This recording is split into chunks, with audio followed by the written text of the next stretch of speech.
Stas, King Jack 9-5 single suited from the cutoff, 250k in his stack. I think he might do better waiting for... Oh, he is double suited, to be fair. Looks like he's going to take it. Late position, smidgen of fold equity. Let's see if Riku gets out the way here. He's only facing an opponent that has round about 4 big blinds. 40 back. So he's getting a really good price. He's got 5 cards in his hand. It's really difficult to fold in these situations.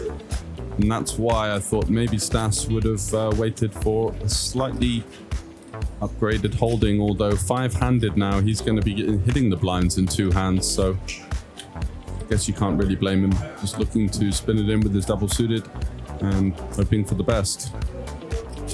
Riku here. It's not really going to affect his position on the table if he gets it in and loses here. So I think this is one of those spots where you just kind of close your eyes and run the equity. He needs to get in 190k into a pot that would be 570. So 2-to-1 odds.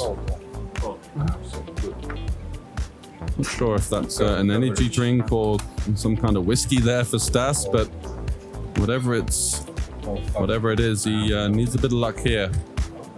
Random flipperments here in the 5 card. 2 relatively mediocre hands, but nothing to be done. Action had to be taken from Stas to try and find that double, and he does flop bottom 2 pair, but lots of live side cards for his opponent. 4 doesn't change anything apart from bringing in a gut shot, I believe. The 8-7 picks up a 6 and a 10 on the river. Ooh, that's a cold one. 10-5 2 pair is going to see yet another elimination, and this time it's the Lithuanian. He came in short. He only had a 6.5 big blinds, and his plan was to try and spin that up to the moon. Unfortunately, it doesn't work out for him this time, but at least he got a couple of extra buy-ins and gets a payday of around about 12,000 euros. So well done to Stanislavas. You see here flopping the wrap with the 6. Wait, it's got the straight flush draw. Okay, but he can't hit it as he's got the deuce of spades and the 7 of spades in his opponent's hand. But he's got a wrap and a flush draw versus a gut shot and a flush draw. Yeah. Yussi's defended the big blind kind of wide here with the 7-6-5-3 deuce double try. And he's going to get it in as the equity underdog here, unfortunately finding a hand that has him pretty dominated. Riku has the gut shot that he holds, but also the nut flush draw, which is the all-important component. The spades are now going to be dead for Yussi. There's a queen on the turn, so Yussi has just 7-3 at the moment. He's going to need some help here. Okay. 9 doesn't do it. Ace-3 holding up all of those straight draws and flush draws, and look at that. Wow. Just the lowly Ace-3 is going to get the job done. So Finn versus Finn violence, and this time it's Riku who has now run away with the chip lead. Ace-7 3 deuce, double suited. If you're going to be really nitpicky, then the 7-3 deuce is kind of a bit of a poorer version of aces, because you've got like low cards, and obviously in Omaha you want as high a card as possible, because the higher your cards, the more you dominate the worst straight draws. But still a good hand to open with. Exactly, yeah. You're delighted to be opening. What about this one? Yeah, so he's tri-suited with a pair of 6s. He is in the big blind, so I guess he feels compelled to call, but he is covered by his opponent with a shorter stack remaining, so I think I would have folded this hand at the big blind. He does flop a set though, so what do I know? What do you know? And Riku here has flopped another big flop for him. He's got a bottom end of the gut shot with the nut flush draw and a 7, so all sorts of equity here. Let's see if he goes for a check back here. It's a board that the big blind usually does quite well on. He's going to have lots more hands like 8-5 and 5-3 and sets in his range. He does go for the check. I like the cut of Riku's jib here. He's playing some nice poker. Very disguised when you check back and turn the club, because you're going to get action from a lot of worse flushes that May even just fold the flop. If Jan has the bare queen high flush draw on this connected board, he might just check fold, whereas Riku allows him the chance to potentially catch up and then seek the value later on. So Jan is going to go for kind of mergy bet here with his sixes. He knows he's got the best hand, but he's going to have to contend with a lot of pretty awkward river situations. As you know, can you name a card that doesn't change the nuts here? It's going to be a diamond, a club, any kind of 9, 8, jack. And Riku just calls. Or a paired board. So yeah, very tricky board to navigate in 5 card. So Riku does come along. Does he find the club? No, but he does have the ace of diamonds. So his second ace is now blocking the nut flush, and Jan is left in no man's land here as the run out punishes him somewhat for potentially not leading the flop and taking the initiative himself, which he could well have done on this low connected board as the big blind. Now, really going to be a difficult situation for him to navigate. What would you do? You have to check. You don't have a high diamond in your hand. There's all sorts of hands that now improved. When Riku checks back the flop and then calls the diamond, which brings the flush draw on the turn, it's just so much more likely for him to interact with diamonds than clubs. So I think you have to wave the white flag here and just pray that your opponent doesn't bet. I think whatever Jan does here after this long tank is going to be pounced on by Riku. I think Riku is going to find a big bluff here with that ace of diamonds. That's the key card to hold. Obviously, you block the nut flush, right? So if you have the ace of diamonds with 5 cards in your hand, He checked. it's even difficult for Jan to defend with medium diamonds. What's Riku gonna do? I think he's going to pot it. I think we're going to see a big bet here. He's got no showdown with his bare pair of aces. It's actually hard for him to arrive with a worse hand at the river. He's got 1 pair. 600. He goes Was for it? 600, yep. It's a little bit of stress in that voice, I heard. A slightly higher pitch. 600? Is it 600? And it was almost a question, not a statement, you know? Yeah. So It's always a tell. a little bit, yeah. You can look out for these things.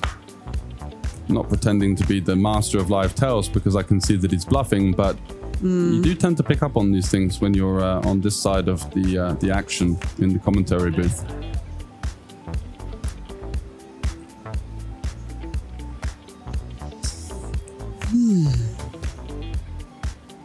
I don't think Jan can ever consider calling here. It's what do you beat? It's just so difficult. He beats only missed clubs that check back the flops, so there's just very few types of hands that he could be up against here that he does okay. And he does make the disciplined or rather trivial laydown, I guess. And yeah, again, nice execution from Riku. He's come to this final table. He's seen that his opponent on his right was not driving the action, was not taking the initiative, and he kind of swooned in there like a thief in the night and now has taken the chip lead for himself and could be looking at all of those spoils at the top of the payouts, the 44,500. Jan is still in. Yep, Jan is going nowhere, and that's what Lars wants to see. He wants Jan to potentially bust in this hand to the chip leader, and then he gets the extra money that he's looking for, and he doesn't have to do anything. How good is that, getting paid to do nothing? The best. It helps.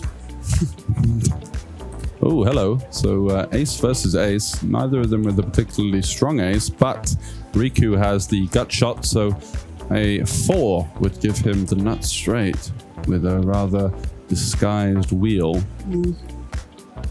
Let's go check. Doesn't want to overcommit himself on this kind of board. I think he checked, right? Or did he recheck his cards? Didn't. Not too sure. Didn't catch that. Interesting. Still thinking.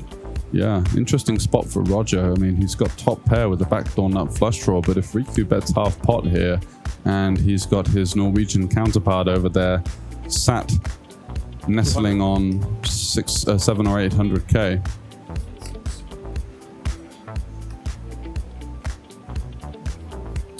So Riku bets 200k. I feel like Jan is going to peel one off here, but difficult to know what type of turn card he's looking for. a 5 or a spade, the only natural ones, maybe an 8.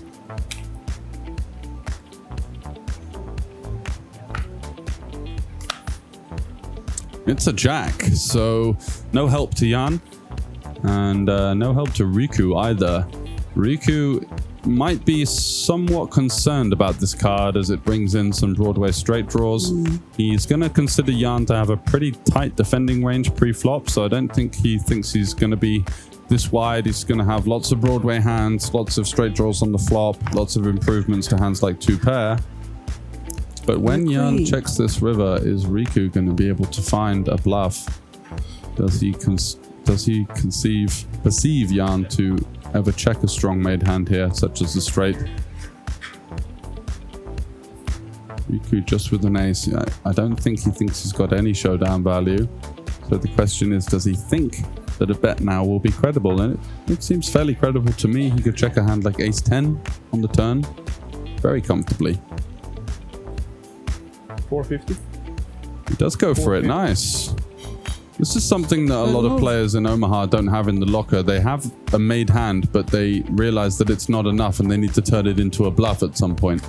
It's a very strong part of Omaha players' arsenal.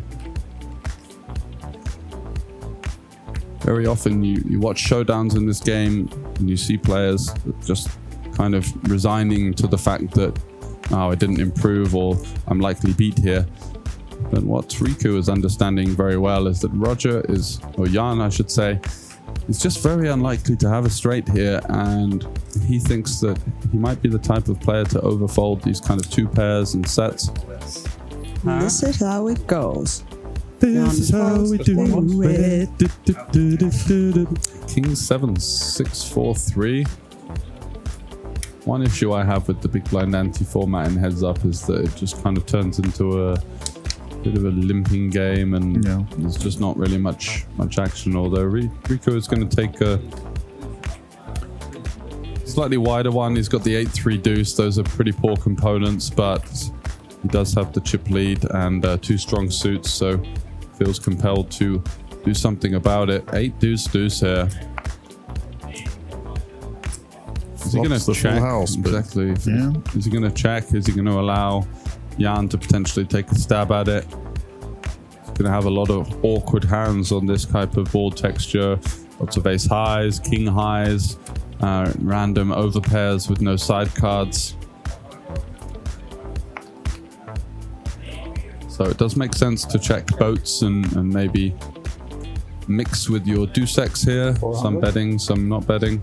Look at this from Jan, just coming out absolutely slinging to the hills here with his bare king of diamonds, backdoor straight draw type holding. And this is exactly what Riku wanted to see. To be fair to Jan, he's really gone through the gears a little bit. I felt like he was a bit nervous at the start of the final table, and in the interview I got that kind of sense from him, but he doesn't really shy away from a chance to bet at the pot. If someone's checking, he's usually firing something in there. And, that style is very tricky to play against, so I'm not surprised as to how he amassed such a big chip lead coming into this final table. And Riku quickly checks. More trouble for Jan Roger. Here we've got just bare king high with the diamond, firing shells into the abyss here. Wasn't perturbed by the check call from his opponent. And I think in some ways he wants to not have the diamond now, because the flush draws are going to be the ones that are likely to get out the way, that kind of felt like they had to call one street, being the ace and the king high flush draws if you're targeting folds. So yeah, not really sure why he's not just using a hand with a bit more equity, potentially some kind of straight draw, some kind of flush draw himself. Hard to say. Riku trying to look as weak as possible. Yeah, he's pretty happy with his hand. He's thinking of Vegas and the Mirage right now.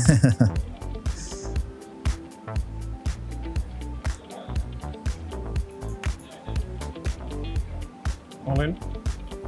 Yep, comes with all in and quick snap fold from Jan Roger. Yeah. With his tail between his legs. That was... Yep, 500. Sorry. Why did you take so long and then punches the button across to him? You can't ride it. That is brilliant comedy. So 5 big blinds in play. 2 of those already in the middle. And Riku is going to pot it. And it's not sticking around anymore. Double suited kings. Jan Roger. Sure, Riku has some sort of half decent hand, maybe with an ace. Oh, he's got aces. Wow. Okay. Whoa, look at this one. What a cooler for the last 4 big blinds. Yep, confirmation. Aces. That's true. Single suited and the double suited kings for Jan Roger. But this going to be it for him. He's on his first poker trip ever outside of Norway, actually. Jan Roger. Really? So yeah, well now it's a chance for him to double up or have second place because look at this one. It's a good flop bottom pair with the king high flush draw. So 48% playing 52 with it's evened up. Oh, but that's a full house for Riku. Do you have the diamonds as well? 4-3. Full house. Yes. Oh, sorry, I didn't see that. Whoops. There it is. Missed them themselves, but there we go. We have crowned the winner of this PLO 1100. Riku of Finland is taking down the event.